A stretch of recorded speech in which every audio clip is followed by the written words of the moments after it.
بسم اللہ الرحمن الرحیم۔ جب آپ مومنوں سے، مسلمانوں سے خطاب کر رہے ہوں تو یہ اس طرح کہنا اچھا نہیں ہے کہ میرے نبی پاک نے فرمایا، بلکہ یوں کہنا چاہیے کہ ہمارے آقا علیہ السلام نے فرمایا، کہ اس طرح کرنا چاہیے۔ ہمارے نبی، ہمارے پیارے محبوب نے فرمایا، ہمارے پیارے رسول نے فرمایا، ہمارے اللہ نے فرمایا۔ ایک آدمی صرف کہے میرے آپ نبی نے فرمایا، تو کیا باقی کا نہیں ہے؟ باقی کا وہ اختصاص پیدا نہ کرو۔ آقا علیہ السلام پوری کائنات کے لیے رحمت بھی ہیں، پوری کائنات کے لیے نبی بھی ہیں۔ وما ارسلناک الا کافۃ للناس، تمام دنیا کے لیے رسول بھی ہیں۔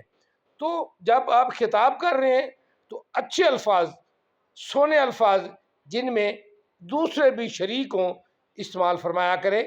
ہمارے آقا علیہ السلام نے فرمایا، ہمارے نبی علیہ السلام نے فرمایا، اکیلا اپنا آپ کا نانا ہو، سب کا ہو، جو بیٹھے ہیں وہ بھی خوش ہو جائیں کہ یہ جو خطاب کرنے والا ہے وہ ہمیں بھی یاد رکھتا ہے کہ ہمارے محبوب نے فرمایا، میرے اللہ نے فرمایا، ہمارے رب نے فرمایا۔ جب آپ تنہائی میں اکیلے میں بات کر رہے ہوں تو کہہ سکتی ہیں کہ میرے رب نے فرمایا، میرے نبی نے فرمایا۔ یہ تنہائی میں اکیلے آدمی کرے۔ جب آپ جمیع کے لیے خطاب کر رہے ہیں تو جمیع کا لفظ استعمال کریں کہ ہمارے محبوب نے فرمایا، ہمارے رب نے فرمایا۔ اللہ تعالیٰ عمل کی توفیق عطا فرمائے، آمین۔ جزاک اللہ تعالیٰ فی الدارین واحسن الجزا۔